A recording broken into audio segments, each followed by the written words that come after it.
ఓం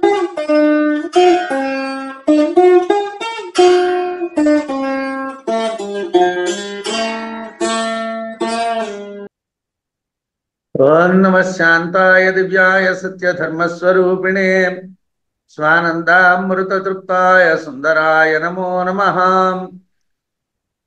మనం ముండకోపనిషత్తుకి సంబంధించినటువంటి విషయాన్ని అనుభూతి ప్రకాశంలో చదువుతున్నాం. దాంట్లో పరావిద్య అంటే ఏమిటి అన్నటువంటి దాన్ని నిర్వచనం చేస్తున్నారు. అంటే అన్ని ఉపనిషత్తుల్లోని కూడా బ్రహ్మము, అక్షర పరబ్రహ్మము అనేటువంటి దాని నుండే జగత్తు ఏర్పడ్డాది అనేటువంటి దాన్ని చెప్తాం. ఏ ఉపనిషత్తులైనా అలాగే చెప్తాయి, కాకపోతే చెప్పే విధానంలో తేడాలు కొద్దిగా ఉంటాయి. ఇక్కడ పరావిద్య అన్నటువంటి దాని ప్రసక్తిని తీసుకొని వచ్చారు. ఏమిటండి ఆ పరావిద్య? యదుక్తం లక్షణం తత్తు కౌటస్థ్యాదక్షరం భవేత్ తద్యయా వేద్యతే సేయం పరావిద్యేతి కీర్తిత. దేన్ని పరావిద్య అనమంటారండి? లక్షణం యదుక్తం, మేము లక్షణాన్ని చెప్పాం. అంటే అద్రేశ్యం, అగ్రాహ్యం అని మనం క్రితం వారంలో చెప్పుకున్నాం. ఆ చెప్పుకున్నటువంటి నిత్యం, విభుం, సర్వగతం అని అనేసి ఆ చెప్పుకున్నటువంటి లక్షణం ఏదైతే ఉన్నదో ఆ లక్షణం అనేటువంటిది ఉన్నది కదండి. యదుక్తం, ఏది చెప్పబడ్డాదో, తత్తు అదే కౌటస్థ్యాత్ కూటస్థ బ్రహ్మమందుండుట వలన ఆ కూటస్థ బ్రహ్మమే అక్షరం భవేత్, అదే అక్షరము. కూటస్థ బ్రహ్మంలోనే మనం చెప్పినటువంటి లక్షణాలన్నీ ఉన్నాయి కాబట్టి కూటస్థ బ్రహ్మాన్నే అక్షరము అనాలి, దాన్నే అక్షరము అని చెప్పాలి. తత్ ఆ అక్షర బ్రహ్మము యయా దేని చేత వేద్యతే తెలియబడుచున్నదో సేయం ఆ విద్యయే పరావిద్యేతి కీర్తిత, పరావిద్య అని కీర్తించబడ్డాది. అంటే మనం చెప్పినటువంటి లక్షణాలు కూటస్థమైనటువంటి అక్షర పరబ్రహ్మంలో ఉన్నాయి కాబట్టి అక్షర పరబ్రహ్మం అనేటువంటి దాన్ని చెప్పేటువంటి విద్యనే పరావిద్య అనమన్నారు. అంటే బ్రహ్మాన్ని చెప్పినటువంటి విద్యలే పరావిద్యలు, మిగతావన్నీ అపర విద్యలే. బాగా చదువుకున్నాం, మా వాడు ఐఐటిలో చదివాడు, మా వాడు బిట్స్లో చదివాడు, మా వాడు శివనాడార్లో చదివాడు, మా వాడు అమెరికాలో పిహెచ్డి చేశాడు, మా వాడు ఇంగ్లాండ్లో పిహెచ్డి చేశాడు. ఇలా మనం ఎన్ని చెప్పినప్పటికీ ఇవన్నీ కూడా అపర విద్యలే. ఈ మొత్తం విద్యలన్నీ అపర విద్యలే. ఈ విద్యలు ఏమీ కూడా ప్రధానమైనటువంటి పరావిద్య కాదు. ఏది పరావిద్య? మనం చెప్పుకున్నటువంటి అద్రేశ్యము, అగ్రాహ్యము, నిత్యము, విభువు, సుసూక్ష్మము అనేటువంటి లక్షణాలు కలిగినటువంటి ఏదైతే కౌటస్థ్యాత్, కూటస్థాత్ అనడానికి కౌటస్థ్యాత్, కూటస్థే భావ కౌటస్థః, కౌటస్థ్యః. కౌటస్థ్యః అంటే కూటమునందు, కూటస్థుని యందు చెప్పబడినటువంటిది. ఈ లక్షణాలు ఎక్కడున్నాయండి? కూటస్థుని యందు ఉన్నాయి. కూటస్థుని యందు ఉన్నాయి కాబట్టి ఆ కూటస్థ బ్రహ్మాన్నే అక్షరం, అక్షరము అని అంటాం. అక్షరము అన్నటువంటి దానికోసం బృహదారణ్యకోపనిషత్తులో చాలా ఎక్కువ లోతుగా చెప్పారు. అన్ని ఉపనిషత్తులు పెద్దలు ఉండవు కదా. మనం చదువుకుంటున్న ఉపనిషత్తులన్నిటికన్నా చిట్ట చివరిని మనం చదువుకునేటువంటి బృహదారణ్యకం చాలా పెద్దది. దాంట్లో ఒక్కొక్క బ్రాహ్మణంలో ఒక్కొక్క విషయాన్ని చెప్తారు. ఆ బ్రాహ్మణంలో ఉన్నటువంటి విషయాన్ని అక్షర పరబ్రహ్మం అంటే ఏమిటి, దాని గురించి వేరేగా ఒక పాఠ్యాకంగా ఉంటుంది. ఆ అక్షరం అనేటువంటిది ఏదైతే చెప్పబడ్డాదో, అంటే మేము చెప్పినటువంటి లక్షణాలు కలిగినటువంటి కూటస్థము అనేటువంటి దాని యందు అక్షర బ్రహ్మము చెప్పబడ్డాది. ఆ అక్షర బ్రహ్మాన్ని యయా దేని చేత వేద్యతే తెలియబడుతున్నదో, ఆ అక్షర బ్రహ్మాన్ని ఎలా తెలుసుకోవాలండి? అంటే దాన్ని చెప్పేటువంటి విద్య ఉన్నది. ఆ విద్యను ఏమిటంటారండి? సేయం, ఆ విద్యనే పరావిద్య ఇది కీర్తిత. దాన్నే పరావిద్య అని అంటారండి. ఇంతకు పూర్వం శ్లోకాల్లో చెప్పినటువంటి అద్రేశ్యము, అగ్రాహ్యము, అగోత్రము, అవర్ణము, అచక్షువు, అశ్రోత్రము, అపాణిపాదము, నిత్యము, విభువు, సర్వగతము, సుసూక్ష్మము మొదలైనటువంటి లక్షణాలు ఇవన్నీ చెప్పాం. ఈ లక్షణాలన్నీ కలిగినటువంటిది కూటస్థమైనటువంటి అక్షర బ్రహ్మము. కూటస్థుడైనటువంటి అక్షర బ్రహ్మానికి ఈ లక్షణాలన్నీ ఉన్నాయి.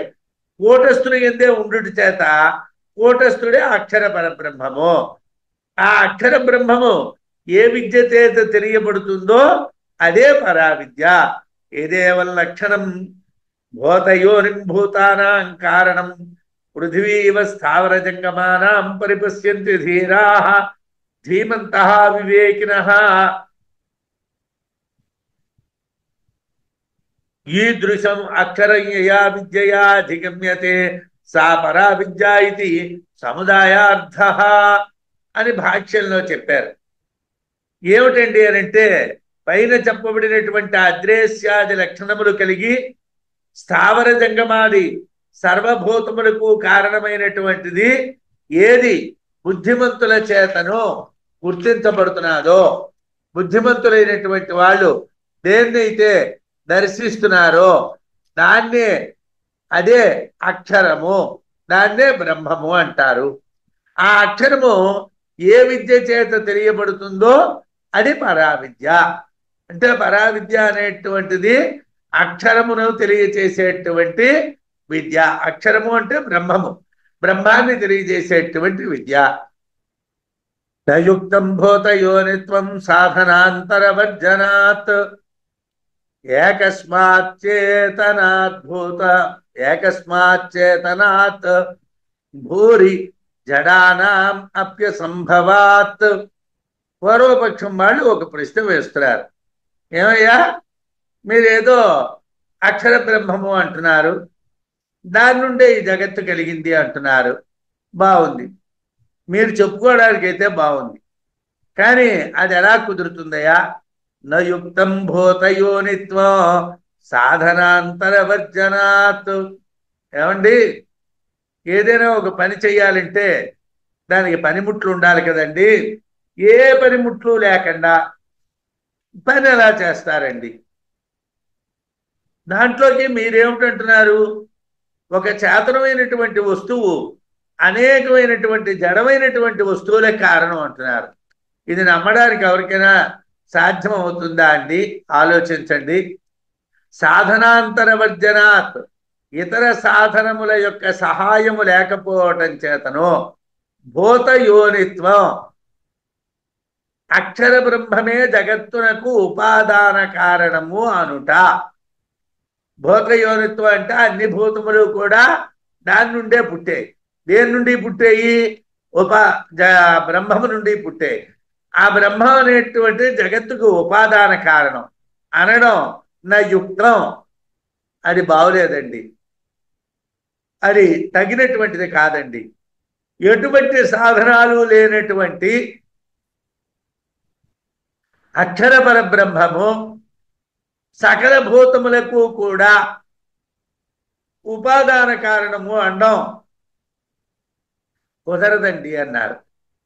ఏకస్మాత్ చేతనాత్, ఒక చేతనమైనటువంటి పదార్థము వలన భూరి జడానాం అపి, అనేకమైనటువంటి జడ పదార్థముల యొక్క అసంభవాత్, కలుగుట సాధ్యము కాకపోవటము చేతను. అంటే అలా కలగడం కుదరదు. ఒక చేతనమైనటువంటి వస్తువు నుండి అనేకమైనటువంటి జడ వస్తువులు పుడతాయి అని చెప్పడం అసలు కుదరదయ్యా. ఏ సాధనము లేకుండా అక్షర బ్రహ్మం సృష్టి చేసింది, ఈ మాట కూడా కుదరదయ్యా. ఎటువంటి ప్రత్యేక సాధనాలు లేకపోవటం వలన ఒక చేతన పదార్థము నుండి అనేక జడ పదార్థములు పుట్టుట సాధ్యము కాకపోవుట వలన అక్షర బ్రహ్మమునకు భూతయోనిత్వము అంటే జగత్తునకు ఉపాదాన కారణము అని చెప్పుట తగినటువంటిది కాదు. అక్షర బ్రహ్మము జగత్తునకు ఉపాదాన కారణము అనడం కుదరదు. ఎందుకు కుదరదు? దాని దగ్గర ఎటువంటి సాధనాలు లేవు కాబట్టి అది చేతనము. దాని నుండి పుట్టేవన్నీ కూడా అచేతనములు, జడములు అండం కుదరదు. కాబట్టి ఈ రెండు కారణాల చేత మీరు చెప్పినటువంటి దాన్ని మేము అంగీకరించమండి. అయితే యద్భూతయోనిం భూతానాం కారణం పృథివీవ స్థావర జంగమానాం అని భాష్యంలో రాశారు. భూమి నుండి ఎలాగైతే స్థావరాలు జంగమాలు పుట్టాయో అలాగే అక్షర బ్రహ్మం నుండి ఈ మొత్తం జగత్తంతా కూడా కలిగింది అయితే అన్నారు. అయితే ఇక్కడ ఒక ఇబ్బంది ఉన్నారు. ఏమిటండి? అక్షర బ్రహ్మము చేతనం. అక్షర బ్రహ్మము చేతనమైనటువంటి చైతన్యవంతమైనటువంటిది. భూతములు అచేతనములు. పాంచభౌతికమైనటువంటి సృష్టి అంతా కూడా జడమైనటువంటిది. చేతనము నుండి అచేతనములు ఎలా వస్తాయి? చైతన్యవంతమైనటువంటి వస్తువు నుండి అచేతనమైనటువంటి వస్తువు పుడుతుందా? అలా పుట్టదు కదా. ఒక సందేహం ఇది. భూమి స్థావర జంగమాలకు ఎలా కారణమో ఆ విధంగా అన్నారు. భూమి నుండి స్థావర జంగమాలు ఎలా పుడుతున్నాయో ఇక్కడ కూడా అలాగే పుట్టింది అని చెప్తా అన్నారు. అది కూడా కుదరదు అంటున్నారు. కానీ భూమి జడం, స్థావర జంగమాలు కూడా జడాలే. జడ నుండి జడం పుట్టడం సాధ్యం. ఇక్కడ చేతనము నుండి జడం పుట్టడం అనేటువంటిది కుదరదు. అయితే పృథివీ యందు స్థావర జంగమాదులు పుట్టడానికి పాంచభౌతికను సమ్మేళనం ఉంది. ఏమండి? సాధనాంతర మధ్యనాత్ అన్నారు కదా క్రితం శ్లోకంలో. అక్కడ ఏమిటండి అని అంటే భూమి నుండి సృష్టి జరుగుతున్నది అని అంటే అక్కడ పంచభూతాలు యొక్క సమ్మేళనం ఉన్నది.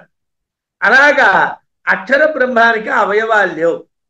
అది ఎలా కారణం అని చెప్తాం అని సందేహాలు.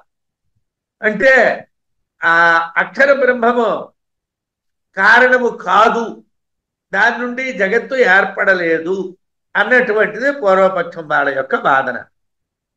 అంటే బహు ఔషధ్య యథైకస్యాభూత్ భూమేర్జాతా యథా జడో కేశాశ్చ కేశాః చేతనో జాతాః తథాతు అక్షరతో జగతు. అలా కాదండి, దీనికి మేము కారణాలు చెప్తామండి. ఎలాగండి అంటే బహు ఔషధ్య యథైకస్య అభూత్ భూమేర్జాతా యథా జడో కేశాశ్చేతనతో జాతాః తథాతు అక్షరతో జగతు. బహు ఔషధ్య అనేకమైనటువంటి ఔషధులు యథా ఏ విధముగా ఏకస్య ఒక్కటే అయినటువంటి జడం జడమైనటువంటి భూమే భూమి నుండి జాతా భూత్ పుట్టటం జరిగిందో. బహు ఔషధయ ఔషధ్య అనేక ఔషధులు యథా ఏ విధంగా ఏకస్య ఒక్కటే అయినటువంటి జడం జడమైనటువంటి భూమే భూమి నుండి జాతా భూత్ పుట్టుట జరిగానో. అంటే అనేకమైనటువంటి ఔషధులు పుట్టే. దేని నుండి పుట్టేయండి? భూమి నుండి పుట్టే. భూమి జడము, జడమైనటువంటి భూమి నుండి అనేకమైనటువంటి ఔషధులు పుట్టే. అలాగే అక్షరము నుండి పుట్టుక జరిగింది అని చెప్పాలి. ఇదొకటి. రెండు, చేతనత చైతన్యవంతుడైనటువంటి జీవుని నుండి, అంటే బ్రతికున్నటువంటి మానవుడికి, చనిపోయినటువంటి వాడికి జుత్తు పుట్టదు.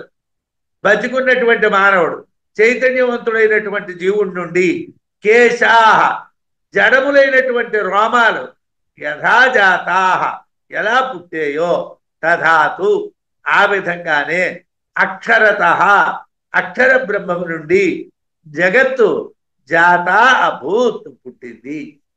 అంటే ఇక్కడ రెండు ఉదాహరణలు చెప్పారు. ఒకటి భూమి నుండి ఔషధులు పుట్టాయన్నారు. రెండు చైతన్యవంతమైనటువంటి జీవుడి నుండి కేశములు పుట్టాయి, జుత్తు పుట్టింది అన్నారు. ఈ రెండు ఎలా పుట్టాయో అలాగే చైతన్యవంతమైనటువంటి అక్షర బ్రహ్మము నుండి జగత్తు పుట్టింది అని చెప్పాలన్నారు. జడమైనటువంటి భూమి నుండి అనేక ఔషధులు ఏ విధంగా పుట్టాయో, చైతన్యం కలిగినటువంటి మనిషి నుండి జడాలైనటువంటి కేశాలు ఎలా పుట్టాయో అదే విధంగా అక్షర పరబ్రహ్మ నుండి పంచభూతాలు పుట్టాయి అని చెప్పండి అన్నారు. అంటే ఇక్కడ కొన్ని ప్రశ్నలు మనకు వస్తాయి. అద్వైతంలో బ్రహ్మ కన్నా వేరుగా జగత్తంటూ ఒకటి లేదు. వ్యవర్త కారణం చెప్తున్నాం కదండి. అంటే అక్కడ తాడే ఉన్నాడు, పాము లేదు. పాము అని భ్రాంతి పడ్డారు అని చెప్తున్నాం, రజ్జు సర్ప భ్రాంతి అని. అలాగే జగత్తు లేదు, బ్రహ్మమే ఉంది. బ్రహ్మమునందు జగత్తు అన్నటువంటి భ్రాంతి మాత్రమే ఉన్నదని చెప్తున్నాం. అలాంటప్పుడు మీరు తనకన్నా వేరు కానటువంటి జగత్తుని తాను ఎలా సృష్టిస్తుంది? అద్వైతంలో జగత్తు అని ఒకటి లేదు కదండి. జగత్తు బ్రహ్మము ఒకటే కదండి. ఒకటే అయినటువంటి బ్రహ్మము తనకన్నా వేరైనటువంటి జగత్తును ఎలా పుట్టిస్తుందండి? తాను జగత్తు ఒకటే అయితే తనకన్నా వేరైనటువంటి దానిగా జగత్తును ఎలా పుట్టిస్తుంది? అంటే భూమి కన్నా ఔషధులు వేరు కావు. ఔషధులు భూమి ఒకటే. భూమి నుండి ఔషధులు పుట్టాయి. అంటే వేరు కానటువంటి ఔషధులు భూమి కన్నా పృథివీ కన్నా వేరు కానటువంటి ఔషధులు ఎలాగైతే భూమి నుండి పుట్టాయో అదే విధంగా, అంటే భూమి ఔషధులు ఒకటే కానీ భూమి నుండి ఔషధులు పుట్టాయి. అలాగే బ్రహ్మము జగత్తు ఒకటే కానీ బ్రహ్మము నుండి జగత్తు పుట్టింది అని చెప్పు. అందుగురించి మేము ఆ ఉదాహరణ చెప్పు. అంటే బ్రహ్మము జగత్తు ఒకటే కదా, బ్రహ్మము జగత్తును ఎలా పుట్టిస్తుంది? అంటే పృథివీ ఔషధులు ఒకటే కదా, పృథివీ నుండి ఔషధులు పుడుతున్నాయా లేదా? పుడుతున్నాయండి. అలాగే ఇది పుట్టిందండి. ఇది ఒక ఉదాహరణ. రెండో ఉదాహరణ ఏమిటండి? బ్రహ్మము చేతనము. చేతనము నుండి అచేతనం ఎలా పుడుతుంది అంటే బతికి ఉన్న మనిషి చేతనుడు, బ్రతికున్నటువంటి వాడు చైతన్యం కలవాడు. అతని నుంచి జడాలైనటువంటి కేశాలు ఎలా పుడుతున్నాయి? మనం ఈ జుత్తు పీకామనుకోండి, వచ్చిన నష్టం ఏం లేదు. ఈ జుత్తు పెరుగుతుంది పెరగదు, ఈ జడము చేతనము. కత్తిరించేస్తే ఆడవదు, నొప్పి రాదు. చేయి కోసేస్తే నొప్పి వస్తుంది, జుత్తు కత్తిరిస్తే నొప్పి రాదు. అంటే జుత్తు ఏదైతే ఉన్నాయో, రోమాలు ఏవైతే ఉన్నాయో అవి జడములు. చేతనమైనటువంటి శరీరం నుంచి జడాలైనటువంటి రోమాలు ఎలా పుడుతున్నాయండి? అలాగే చేతనమైనటువంటి బ్రహ్మము నుండి జడమైనటువంటి జగత్తు పుట్టింది. చేతనమైనటువంటి బ్రహ్మము నుండి జగత్తు పుట్టింది, అది జడము. ఎలాగా అంటే చేతనమైనటువంటి మనిషి నుండి అచేతనములైనటువంటి రోమములు ఎలా పుడుతున్నాయో అలా పుట్టింది. ఇది రెండో ఉదాహరణ. అంటే బ్రహ్మము తనకన్నా వేరు కానటువంటి జగత్తును సృష్టించగలదు. ఎలాగైతే భూమి ఔషధుల్ని సృష్టిస్తుందో అలా సృష్టించగలదు. తాను చేతనమై అచేతనమైనటువంటి జగత్తును కూడా సృష్టించగలదు అని రెండు రకాలైనటువంటి సమర్థనలు చేయటం కోసం మనకి రెండు ఉదాహరణల్ని చెప్పారు. ఓర్ణనాభి యథాతంతో సృజతే సంహరత్యపి అన్యానపేక్ష తద్వత్ స్యాత్ అక్షరస్యాపి హేతుత. ఏమంటే మీరు అన్యమైనటువంటి సాధనాలు ఏమీ లేకుండా బ్రహ్మము జగత్తును ఎలాగ చేస్తుంది అని మొదటి ప్రశ్న. అసలు అదే ఏమిటండి, ఏ రకమైనటువంటి సాధనాలు మీ దగ్గర లేకుండా ఎలా చేస్తుందండి? చేస్తుందండి ఎలాగా? అన్యానపేక్ష, ఇతర సాధనముల యొక్క అపేక్ష లేకుండా, ఊర్ణనాభి, సాలెపురుగు యథా ఏ విధముగా తంతూన్ సృజతే, తంతువులను సృజిస్తున్నాడో, సంహరత్యపి, ఉపసంహరిస్తున్నాడో. దారాలు వస్తున్నాయి, సాలెపురుగు నుండి దారాలు వచ్చాయి. ఆ దారాలు, సాలెపురుగు నుంచి వచ్చినటువంటి దారాలు ఏ రకమైనటువంటి సాధనము లేదు. సాలెపురుగు నుండి దారాలు వచ్చాయి, మళ్ళీ ఆ దారాలన్నీ సాలెపురుగులోకే ఓడిపోయాయి. ఏ సాధనము లేదు. అన్య అనపేక్ష, ఇతర సాధనముల అపేక్ష లేకుండా, ఊర్ణనాభి, సాలెపురుగు యథా ఏ విధముగా తంతూన్ సృజతే, తంతువులను, దారములను సృజతే, సృజించుచున్నదో, సంహరత్యపి, ఉపసంహరించుకునుచున్నదో, తద్వత్, ఆ విధముగానే అక్షరస్యాపి, అక్షర బ్రహ్మమునకు కూడా హేతుత, జగత్వ కారణత్వము స్యాత్ ఆగుచున్నది. జగత్తుకి బ్రహ్మము కారణము ఎలాగా? ఏ సాధనాలు లేవు కదా. సాలెపురుగు నుండి దారం పుట్టడానికి ఏ సాధనం లేదు. సాలెపురుగు ఆ దారాన్ని మళ్ళీ లోపలికి లాగేసుకుందికి ఏ సాధనం లేదు. అలాగే బ్రహ్మము జగత్తును సృష్టించడానికి ఏ సాధనం లేదు. బ్రహ్మాన్ని, జగత్తును బ్రహ్మము తిరిగి తీసుకుందికి ఏ సాధనము లేదు, అక్కర్లేదు. ఇతర సాధనముల యొక్క సహకారం లేకుండా సాలెపురుగు తన నుండే దారాన్ని పుట్టించి తనలోనే లీనం చేసుకున్నట్లు అక్షర బ్రహ్మము కూడా జగత్తును ఏ సాధనం లేకుండా పుట్టించి ఏ సాధనం లేకుండా తనలోనే విలీనం చేసుకుంటుంది. అదే విధంగా ఏ సాధనం లేకుండా అక్షర బ్రహ్మము జగత్తును కల్పించి తనలోనే లీనం చేసుకుంటుంది అని చెప్పారు. యథోర్ణనాభిసృజతే గృహణతే చ యథా పృథివ్యాం ఓషధయః సంభవంతి యథా సతః పురుషాత్ కేశలోమాని తథా అక్షరాత్ సంభవంతిః విశ్వం. రెండు శ్లోకాల్లో చెప్పినటువంటి ఉదాహరణల్ని శృతి ఒకే మంత్రంలో చెప్పింది. ఎలాగండి అంటే యథోర్ణనాభిసృజతే గృహణతే చ, సాలెపురుగు ఎలాగైతే దారాల్ని పుట్టించి లోపలికి తీసుకుంటున్నాడో, యథా పృథివ్యాం ఓషధయః సంభవంతి, ఎలాగైతే భూమి యందు ఓషధులు పుడుతున్నాయో, యథా సతః పురుషాత్, చైతన్యవంతమైనటువంటి పురుషుడి నుండి కేశలోమాని, కేశములు లోమములు అంటే జుత్తు, వెంట్రుకలు ఇవి పుడుతున్నాయో, తథా అక్షరాత్ సంభవంతిః విశ్వం, ఈ అక్షరము నుండి బ్రహ్మము కూడా పుడుతున్నది. అక్షరమును సారీ అక్షర పరబ్రహ్మము నుండి జగత్తు పుడుతున్నది. ఈ విశ్వము అంటే జగత్తు అక్షర పరబ్రహ్మము నుండి పుడుతున్నది.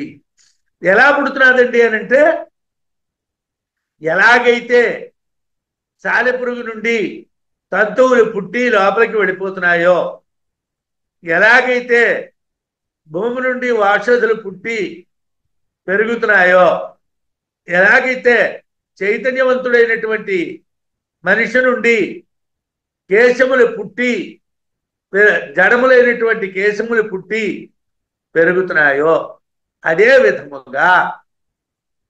విధంగా అక్షర బ్రహ్మము నుండి జగత్తు పుడుతున్నది.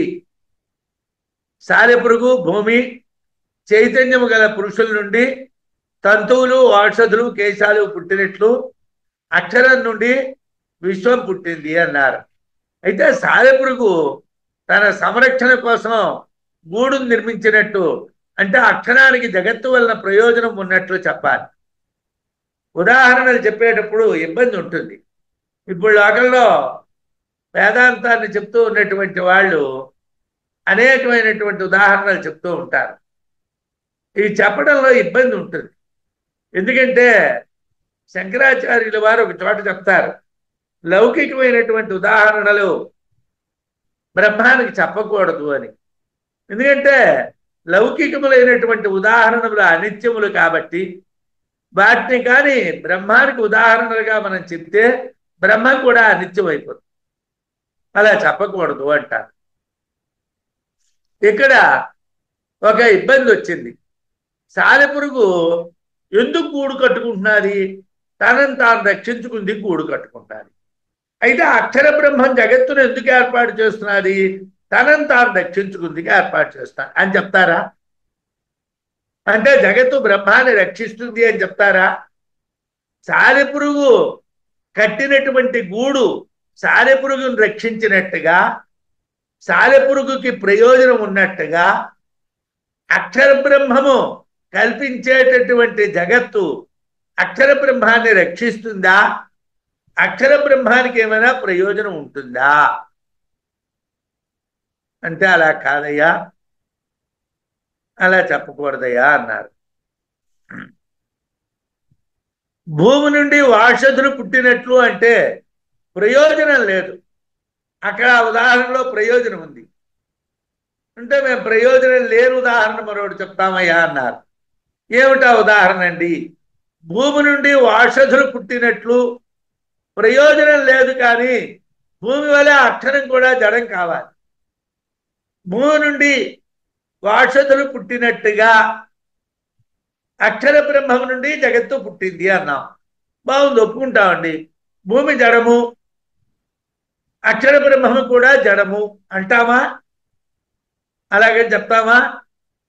అబ్బే అది కాదండి, ఆగండి. చైతన్యవంతుడైనటువంటి వాడి నుండి కేశాలు పుట్టినట్టు అంటే బతికి ఉన్నటువంటి వాడు చైతన్యంతో ఉన్నటువంటి మనిషి నుండి కేశాలు పుట్టాయి. ఈ కేశాలు పుట్టడానికి ప్రయోజనం లేదు. ఈ కేశాలు ఉన్నా లేకపోయినా పర్వాలేదు, పట్టవాడి బుర్రైనా పర్వాలేదు, మామూలు బుర్రైనా పర్వాలేదు. బుర్ర మీద జుట్టు లేకపోతే వచ్చిన నష్టం లేదు, బుర్ర మీద జుట్టు ఉంటే వచ్చిన లాభం లేదు. ఆ రెండు ప్రయోజనాలు లేవు. కాబట్టి ఆ జుట్టుకి ఏ ప్రయోజనం లేదు. అంటే చైతన్యవంతుడైనటువంటి వాడి నుండి కేశాలు వచ్చాయి, ప్రయోజనం లేదు. ఏమండి, చైతన్యవంతుడి నుంచి వచ్చాయి కాబట్టి జడం కాదు. కేశాలు జడాలే, కానీ వచ్చింది చైతన్యవంతమైనటువంటి జీవుడి నుంచి వచ్చాయి కాబట్టి చైతన్యం. అంటే బ్రహ్మం చైతన్యము, వాడు చైతన్యం.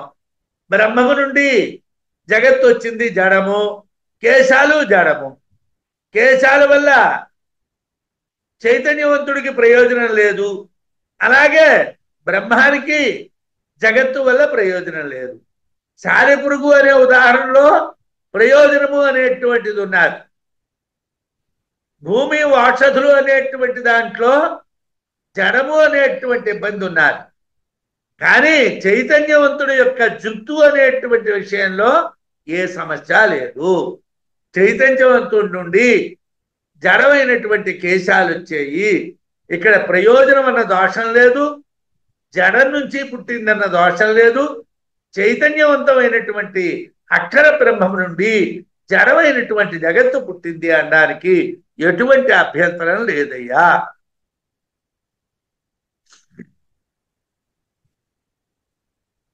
యథా ఏతే దృష్టాంతాః విలక్షణం సలక్షణం చ నిమిత్తాంతరానపేక్షాత్ యథోక్త లక్షణాత్.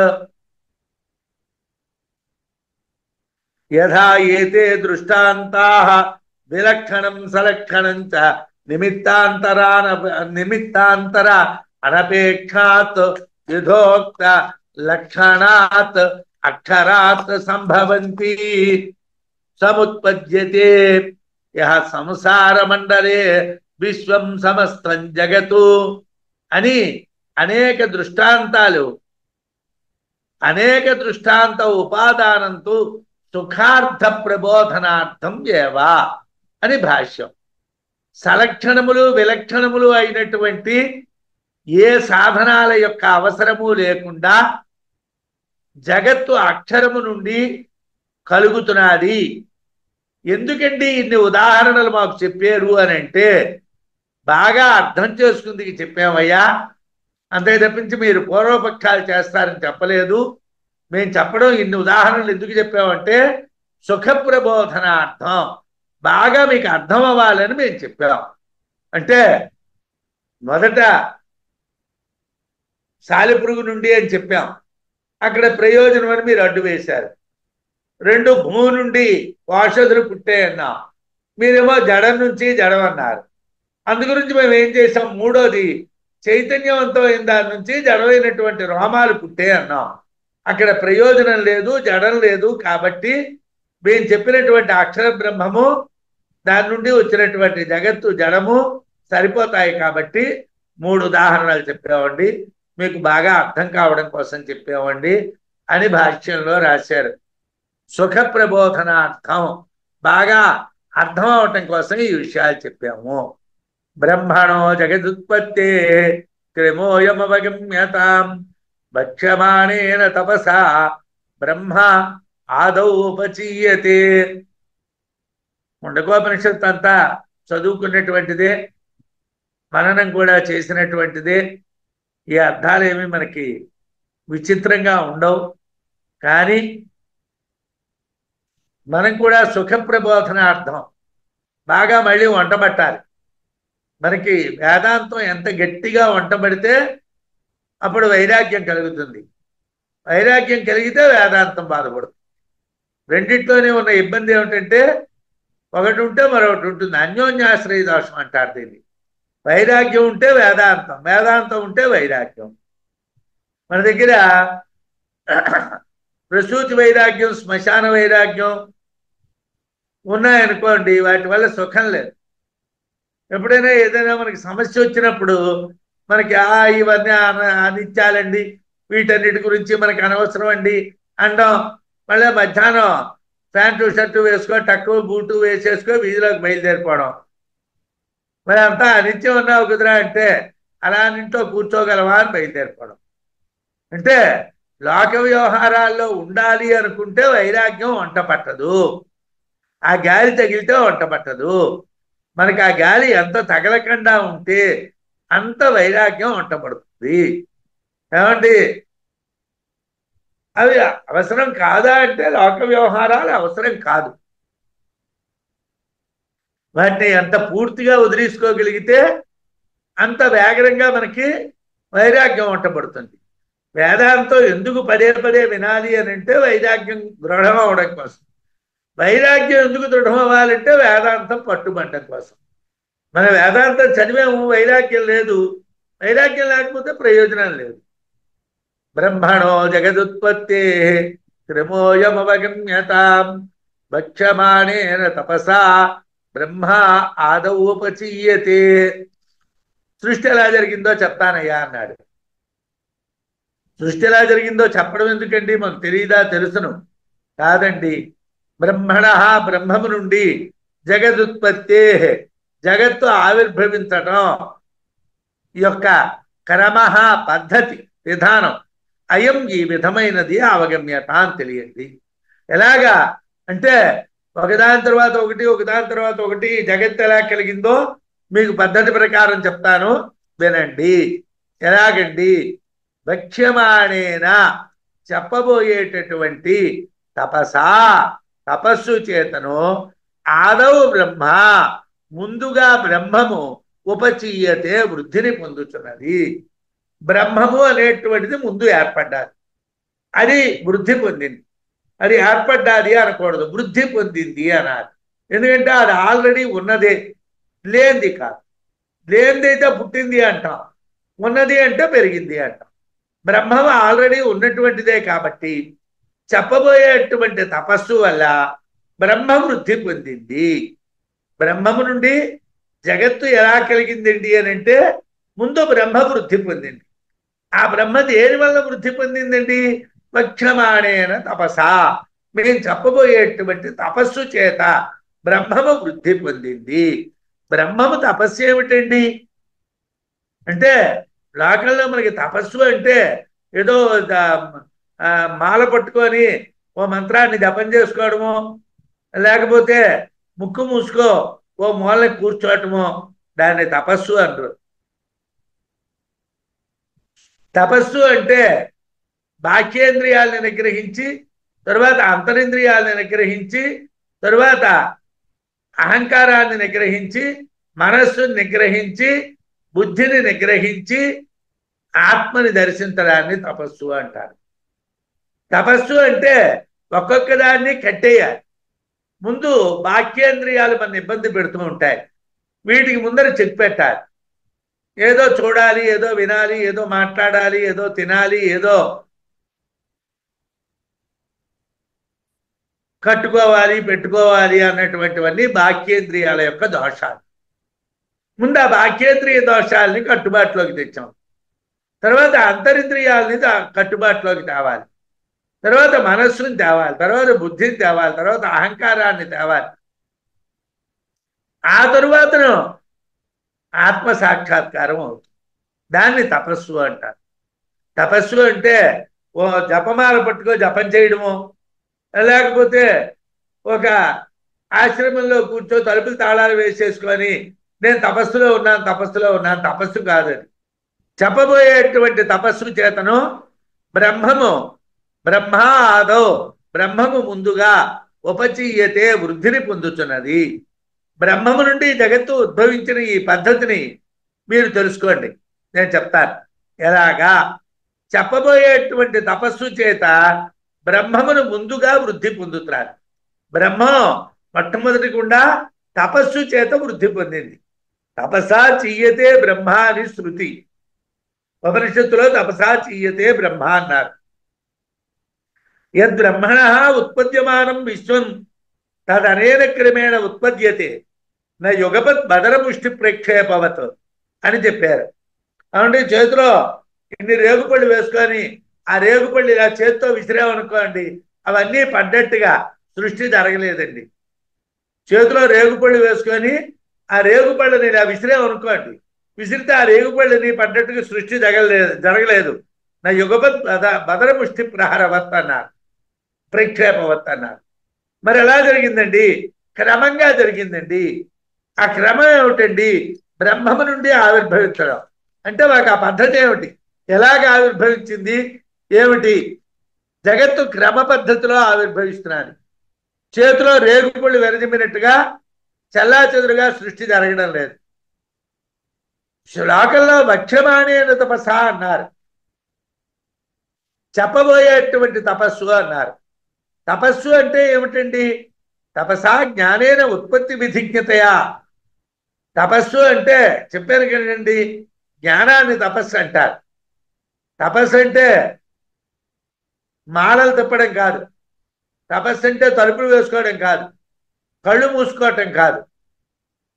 కళ్ళు మూసుకోవాలి, కళ్ళు మూసుకో మనస్సు తెరిచుంటే ప్రయోజనం లేదు. కళ్ళు బాహ్యేంద్రియాలు మూతపడాలి, అంతరింద్రియాలు మూతపడాలి, మనస్సు మూతపడాలి, బుద్ధి మూతపడాలి, అహంకారము మూతపడాలి. అన్నీ మూతపడితేనే నీకు బ్రహ్మ కనిపిస్తుంది. ఏదో ఓ తలుపేసుకున్నాను, కళ్ళు మూసుకొని ఓ జపాలు పట్టు కూర్చున్నాను, నేను తపస్సులో ఉన్నాను, అది ఉత్తాబద్ధం. తపసా జ్ఞానేన ఉత్పత్తి విధిజ్ఞతయా. తపస్సు అంటే దాన్ని జ్ఞానము అన్నారు శంకరాచార్య వారు. ఏమిటండి ఆ జ్ఞానం? ఉత్పత్తి విధిజ్ఞతయా, ఎలాగ చెయ్యాలో తెలిసినటువంటి వాడు. జగత్తు ఎలా కల్పించాలి అన్నటువంటి తెలిసినవాడు బ్రహ్మ. ఉత్పత్తి విధిజ్ఞతయా, ఉత్పత్తి చేసేటువంటి విధి విధానాలు తెలిసినటువంటి వాడు. తపస్సు జ్ఞానం, ఉత్పత్తి చేసేటువంటి విధానం తెలియటమని భాష్యంలో చెప్పారు. భూతయోని అక్షరం బ్రహ్మ. భూతయోని అక్షరం బ్రహ్మ చీయతే. సృష్టి విధానం తెలుసు కాబట్టి సకల భూతాలకి కూడా ఉపాదాన కారణమైనటువంటి అక్షర బ్రహ్మ వృద్ధి చెందుతున్నది. చీయతే వృద్ధి చెందుతున్నది. అది ఎలా పుట్టిస్తుందండి అని అంటే ఉత్పాదయిషత్ ఇదం జగత్ అంకురమివ బీజముచ్చోరతాం గచ్చతి.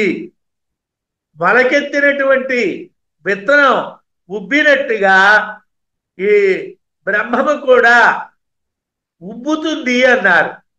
ఉబ్బుతుందట అంటే మనం ఒక ధాన్యం గింజ వేసామనుకోండి, ఆ ధాన్యం గింజ అలా గింజలా ఉండిపోతే మొలక రాదు, అది కాస్త ఉబ్బుతుంది. ఆ ఉబ్బి దాని నుంచి ఒక మొలక వస్తుంది. ఆ ఉబ్బితేనే మొలక వస్తుంది, లేకపోతే మొలక రాదు. అలాగే ఇషద్ ఇదం జగత్ అంకురమివ బీజం ముచ్చోనతాం గచ్చతి. మొలకెత్తినటువంటి విత్తనం ఉబికినట్లుగా జగత్తు ఉబుకుతుంది. పుత్ర మివ పితా హర్షే. కొడుకు పుడితే తండ్రి సంతోషించినట్టుగా బీజం నుండి మొలక వచ్చిందనుకోండి ఆనందం కలుగుతుంది అని చెప్పారు. అలాగా విత్తనం మొలకెత్తినట్లుగా జగత్తు మొలకెత్తగా అక్షర బ్రహ్మం వృద్ధి చెందుతుంది. అయితే అక్షర బ్రహ్మము సర్వజ్ఞము, అన్నీ తెలిసినటువంటిది. సృష్టి స్థితి సంహార శక్తి విజ్ఞానవత్తయా ఉపచితాత్. సృష్టి చేయడం, దాన్ని నిలబెట్టడం, దాన్ని నాశనం చేయడం అనేటువంటి మూడు శక్తులు తెలిసినటువంటిది బ్రహ్మము. వాటితో సంబంధం కలిగినటువంటిది కాబట్టి వృద్ధి పొందుతున్నది. సృష్టి స్థితి లయాల అనే విషయాల విజ్ఞానం కలది కనుక అక్షర బ్రహ్మ వృద్ధి చెంది సృష్టికి ముందుగా కారణం అవుతున్నారు. అక్షర బ్రహ్మ ఎలా కారణమైందండి అని అంటే ఆ మొలక లేవడం వల్ల. ఆ మొలకలు వేస్తే బీజం ఎలాగైతే ఉబ్బుతుందో అలాగే అక్షర బ్రహ్మం కూడా ఉబ్బింది. అక్షర బ్రహ్మం కూడా వృద్ధిని పొందింది. ఎందుకు వృద్ధిని పొందిందండి? జగత్తు అనేటువంటి మొలక లేచింది కాబట్టి.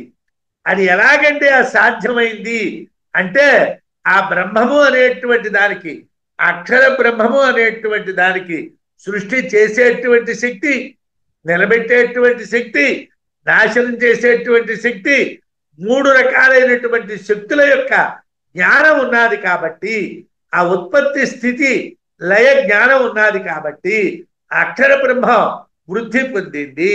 దాని నుండి జగత్తు ఏర్పడ్డాది. అంకురోత్పాదకం బీజం ఉచ్చూరం స్యాత్ యథాజరాత్ సృజ్యస్య బుద్ధ్యా సంయుక్తం స్యాత్ బ్రహ్మోపచితం తథా. అంకురోత్పాదకం బీజం ఉచ్చూరం స్యాత్ యథాజరాత్ సృజ్యస్య బుద్ధ్యా సంయుక్తం స్యాత్ బ్రహ్మ ఉపచితం తథా అని మనకి 23వ శ్లోకాన్ని చెప్తున్నారు. ఏమిటండి అంటే జలాత్ జలముల నుండి యథా ఏ విధముగా అంకురోత్పాదనం మొలకను పుట్టిస్తున్నారో. అంటే మొలక అనేటువంటిది ఏర్పడాలనుకోండి, ధాన్యం గింజలు జల్లేశారు. ఆ గింజలు జల్లిన తర్వాతను చిన్న తడి ఉండాలి. మరీ పెద్ద ప్రవాహాలు వచ్చేస్తే ఆ ధాన్యం గింజలు కొట్టుకుపోతాయి. అలాగే నీరు లేకపోతే ఆ మొలకలు రావు. నారుమళ్ళు అంటారు. నారుమళ్ళు అంటే ముందు ధాన్యం బాగా పరుపులా చేసి భూమిని దాని మీద జల్లుతారు. జల్లిన తర్వాత దాని మీద నీరు పెడతారు, కొద్ది కొద్దిగా పెడతారు. అవి మొలకలు ఎత్తుతాయి. అంటే జలం తగిలితేనే మొలకలు ఎత్తుతాయి, జలం తగలకుండా మొలకలు ఎత్తావు. అందుగురించే పెసలు మినువులు ఇలాంటివి ఏం చేస్తారంటే ధాన్యం కోసే ముందర కొద్దిగా తడిగా ఉంటూ ఉన్నప్పుడే భూమి వాటిని జల్లేస్తారు. జల్లేస్తే ఆ భూమిలో ఆ విత్తనాలేమో భూమిలో అలా చేరిపోతాయి. చేరిపోయి మనం ధాన్యం కోసేసినటువంటి సమయానికి అవన్నీ మొలకలు ఎత్తేస్తాయి. ఆ తర్వాత పెసలు మినువులు పండుతాయి. కాబట్టి జలాత్ జలముల యొక్క కలయిక వలన యథా ఏ విధముగా అంకురోత్పాదకం మొలకను పుట్టించు బీజం విత్తనము ఉచ్చూరం స్యాత్ ఉబ్బుతురాదో ఆ బీజం అది ఉబ్బాలి. అది ఉబ్బాలంటే నీళ్లతో కలియాలి. అది మొలకను పుట్టిస్తుంది. మొలకను పుట్టించేటువంటి బీజానికి నీరు తగిలి ఉబ్బినట్టుగే తథా ఆ విధముగా సృజ్యస్య బుద్ధ్యా సృష్టి చేయాలి అనేటువంటి బుద్ధితో సంయుక్తం కూడుకున్నటువంటి బ్రహ్మ అక్షర బ్రహ్మ ఉపచితం స్యాత్ వృద్ధి పొందుతున్నది. అంటే సృష్టి చేయాలి అన్నటువంటి ఆలోచన రాగానే బ్రహ్మం వృద్ధి పొందుతున్నది. ఎలా వృద్ధి పొందుతున్నదండి అని అంటే ఎలాగైతే మొలక ఎత్తాలి అనుకున్నటువంటి విత్తనం నీటి యొక్క తడితో ఉబ్బిందో అలాగే బ్రహ్మము కూడా జగత్తు చెయ్యాలి అనేటువంటి ఆలోచనతో ఉబ్బింది. విత్తనము నీటితో తడిసి మొలకను పుట్టించడం కొరకు ఉబ్బుతుంది. అదేవిధంగా సృష్టి చేయుతున్నటువంటి ఆలోచన సృష్టి చేయాలన్న కోరిక కోరిక అనకూడదు ఆలోచనతో కూడుకున్నటువంటి అక్షర బ్రహ్మం వృద్ధిని పొందుతుంది. ఇంతకు పూర్వ శ్లోకంలో మనం మొలకెత్తడానికి బీజం ఉబ్బినట్లు బ్రహ్మము వృద్ధి చెందను అనేటువంటి భాష్యవాక్యాల్ని మనం చెప్పుకున్నాం. అక్షర బ్రహ్మానికి సృష్టి స్థితి లయ జ్ఞానం ఉన్నది అని కూడా చెప్పుకున్నాం. భోగ్య వర్గాంకురాఖ్యం యదన్నో తజ్జాయతే తతః అవ్యాకృతం వ్యాచకీర్షావస్థమన్నో యుహోచ్యతే. భోజ్య వర్గాంకురాఖ్యం భోగింపదగినటువంటి పదార్థముల యొక్క మొలక ఏది ఉన్నదో తద్ అన్నం దాన్ని అన్నము అంటారు. భోగ్య వర్గాంకురాఖ్యం యదన్నం తజ్జాయతే. అన్నం అనేటువంటిది బ్రహ్మము నుండి పుడుతున్నది. అదేమిటండి అన్నం బ్రహ్మ నుండి పుడితే మనం వండుకోవడాలు ఎందుకండి, ఈ కుక్కర్లు ఎందుకండి, గిన్నెలు ఎందుకండి, ఈ బాధలన్నీ ఎందుకండి? ఈ అన్నం ఆ అన్నం ఒకటి కాదు. ఈ అన్నం వేరు ఆ అన్నం వేరు. మనం రోజు అన్నం అన్నం అన్నం అన్నం అన్నం అంటూ ఉన్నటువంటి అన్నం వేరు. ఇక్కడ వేదాంతంలో చెప్పినటువంటి అన్నం వేరు. భోగ్యవర్గాంకురాఖ్యం భోగ్యవర్గాంకుర భోగింపదగినటువంటి పదార్థము యొక్క అంకురముగా మొలకగా ఏదైతే ఉన్నాదో ఏదైతే అలా చెప్పబడుతున్నదో తదన్నం ఆ అన్నము తతః జాయతే బ్రహ్మము నుండి పుట్టుచున్నది. బ్రహ్మ నుండి అన్నం పుట్టింది. అన్నాన్ని ఏమిటంటున్నాడు? భోగ్య వర్గాంకురం అంటున్నారు. అన్నం ఇక్కడ అన్నము అంటే అవ్యాకృతం వ్యాకృతము కానటువంటిది. వ్యాచికీర్షావస్థం వ్యాచికీర్ష అవస్థం వ్యాచికీర్షావస్థం అంటే విస్తరింపజేయబడాలి అనేటువంటి కోరిక కలిగినటువంటిది. అంటే యథార్థానికి అన్నం అవ్యాకృతం. అవ్యాకృతం అంటే వ్యాకరించబడనటువంటిది, నామరూపాలు లేనటువంటిది. నామరూపాలు లేనటువంటి అన్నం మాత్రం విస్తరించాలి అనేటువంటి ఆలోచన కలిగినటువంటిది. విస్తరించాలి అంటే ఎలా విస్తరించాలి, దేన్ని ఆశ్రయించి విస్తరించాలి అని చెప్తాం. ఇప్పుడు ఏంటంటే ఇక్కడ అన్నం అనేటువంటిది పుట్టింది, బ్రహ్మము నుండి అన్నము పుట్టింది. అన్నము అనేటువంటిది భోగ్య పదార్థము. ఈ భోగ్య పదార్థము అవ్యాకృతము, ఇది వ్యాకృతము కాదు. కాకపోతే ఏమిటండి, యాచికీర్షావస్థ విచికీర్ష యాచికీర్ష. చికీర్ష అంటే చెయ్యడాన్ని కోరుకోవటాన్ని చికీర్ష అంటారు. కర్తుమిచ్చా చికీర్ష, చేయటాన్ని కోరుకోవడాన్ని చికీర్ష అంటారు. యాచికీర్ష అంటే విచికీర్ష అనేటువంటి దానికి వృద్ధి. యాచికీర్షావస్థం విస్తరింప జయ్యబడటం అంటే విస్తరింపబడుటగా కోరుతూ ఉన్నటువంటిది, విస్తరించబడాలి అని కోరుకుంటూ ఉన్నటువంటిది ఉచ్యతే చెప్పబడదు. ఇక్కడ అన్నం అంటే ఏమిటండి? అవ్యాకృతమైనటువంటిది, విస్తరింపబడాలి అనుకుంటూ ఉన్నటువంటిది. దీనికి రెండు లక్షణాలు ఉన్నాయి. ఆ బ్రహ్మము నుండి అనుభవింపదగినటువంటి పదార్థములకు చెందినటువంటి అన్నం పుడుతున్నది. ఈ అన్నము అవ్యాకృతము, విస్తరింపజేయుటను కోరుచున్నది అని అర్థం. అంటే ఇక్కడ అన్నం అనే సామాన్య పదం కాదు, అవ్యాకృతము, వ్యాకృతిని కోరేది. అంటే అది అవ్యాకృతం, కాకపోతే అది వ్యాకృతిని కోరుకుంటున్నది, విస్తరణని కోరుకుంటున్నది.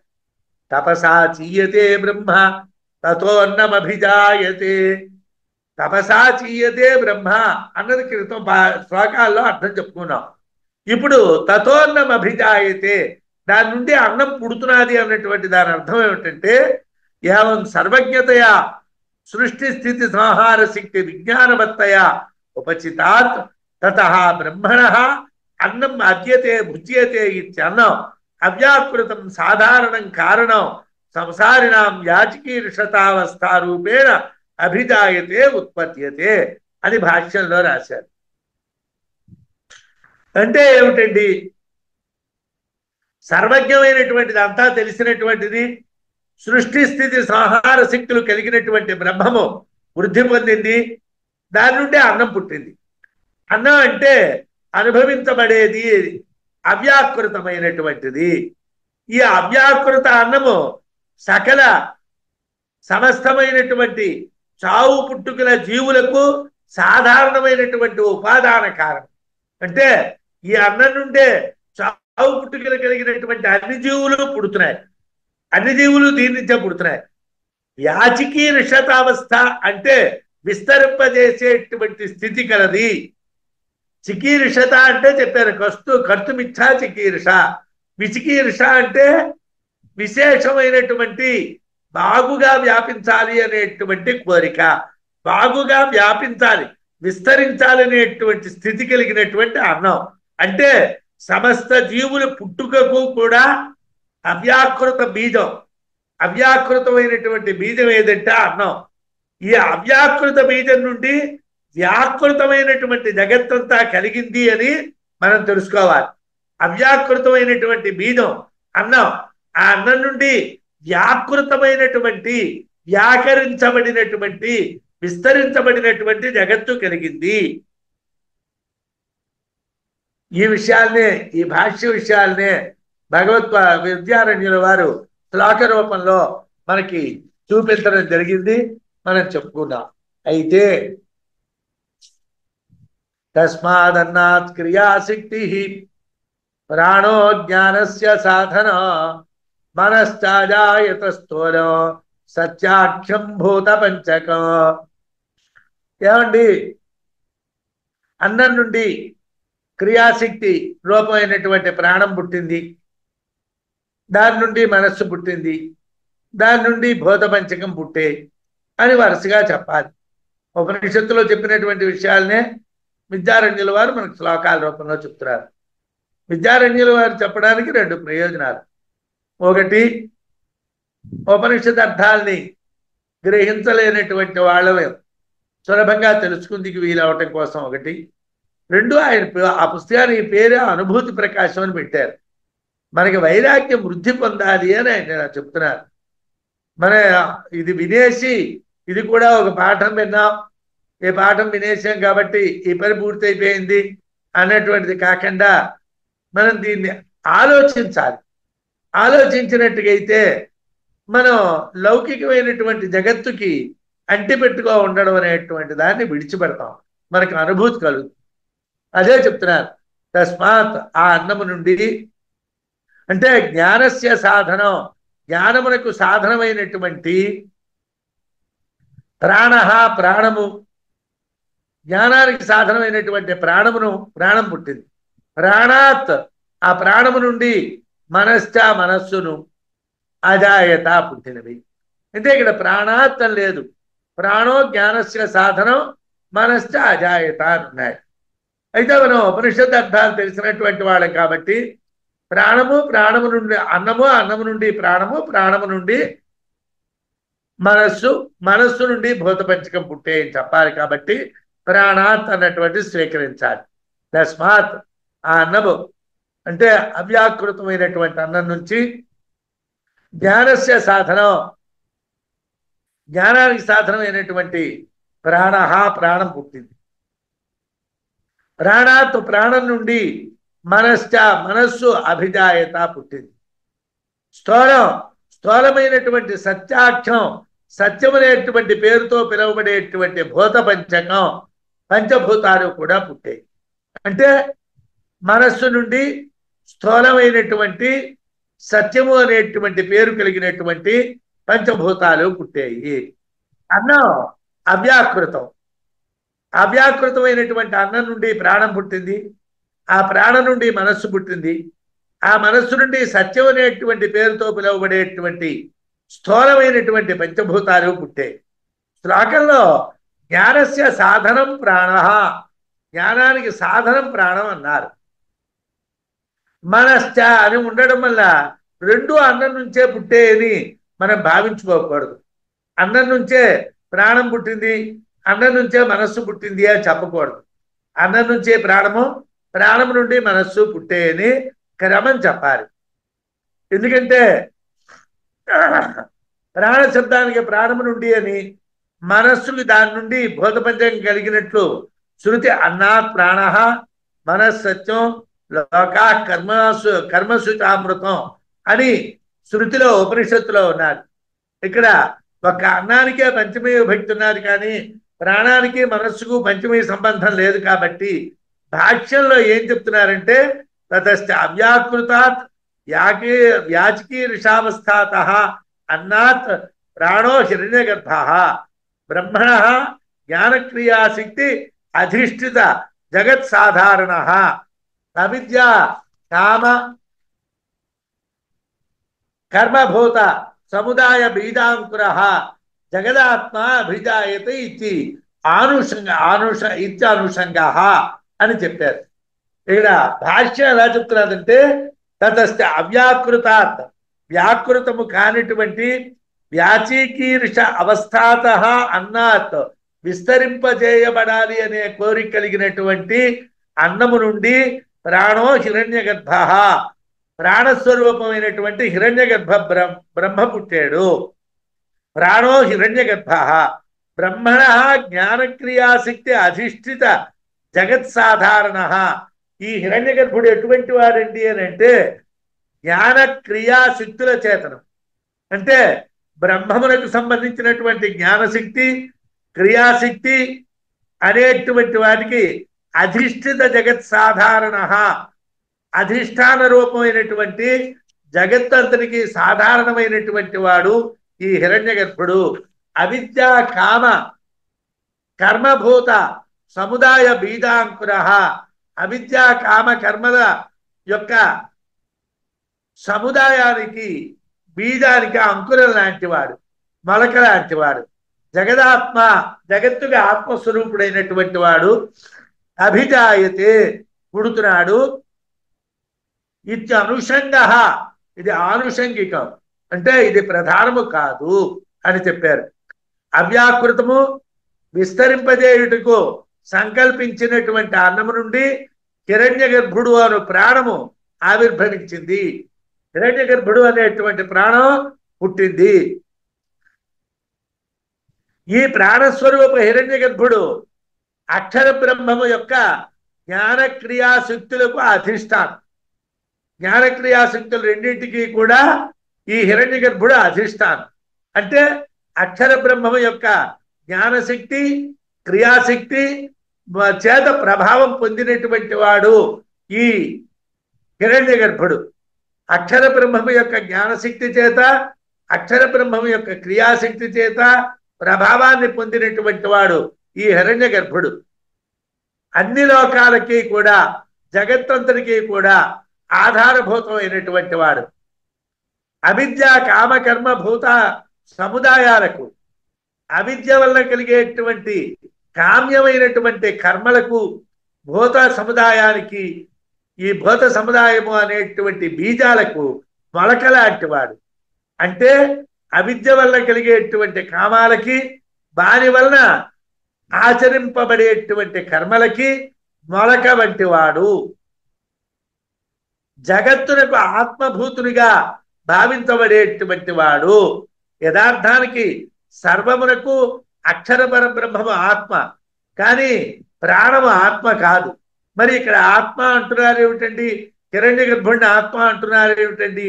ఈ హిరణ్య గర్భ ప్రాణము ఆనుషంగిక ఆత్మగా పరిగణించబడుతుంది. అనుంచ భాష్యంలో ఇత్యనుషంగ అన్నారు. అంటే ఇది ప్రధానము కాదు, అనుషంగము అంటే యథార్థమైనటువంటి ఆత్మకు ఆనుషంగికంగా ఉండేటువంటిది మాత్రమే. తస్మాచ్చ ప్రాణాత్ మనః, ఆ ప్రాణము నుండి మనస్సు, మన ఆఖ్యం సంకల్ప వికల్ప సంశయ నిర్ణయాత్మక అభిజాయతే. ఆ ప్రాణము నుండి మనస్సు పుడుతున్నది. ఆ మనస్సు ఎటువంటిది అంటే ఈ మనస్సు సంకల్పము వికల్పము సంశయము నిర్ణయము అనేటువంటి వాటితో కూడుకున్నటువంటిది పుడుతున్నది. హిరణ్య గర్భం అనేటువంటి ప్రాణం నుండి సంకల్ప వికల్పాలు సంశయ నిర్ణయాలు అనేటువంటి వాటితో కూడుకున్నటువంటి మనస్సు పుడుతున్నది. తతోపి సంకల్పాధ్యాత్మక మనసః సత్యం.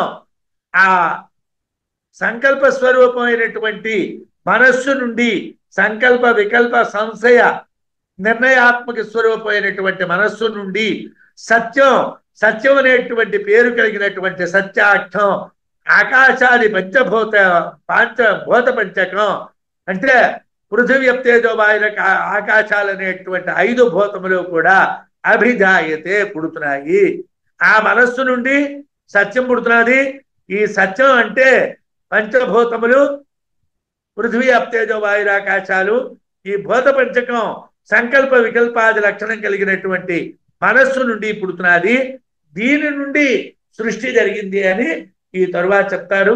ఇందాకలా డాక్టర్ గారు చెప్పినట్టుగా మళ్ళీ 30వ తారీఖుని సృష్టి ఎలా జరుగుతున్నదో చెప్పుకుందాం.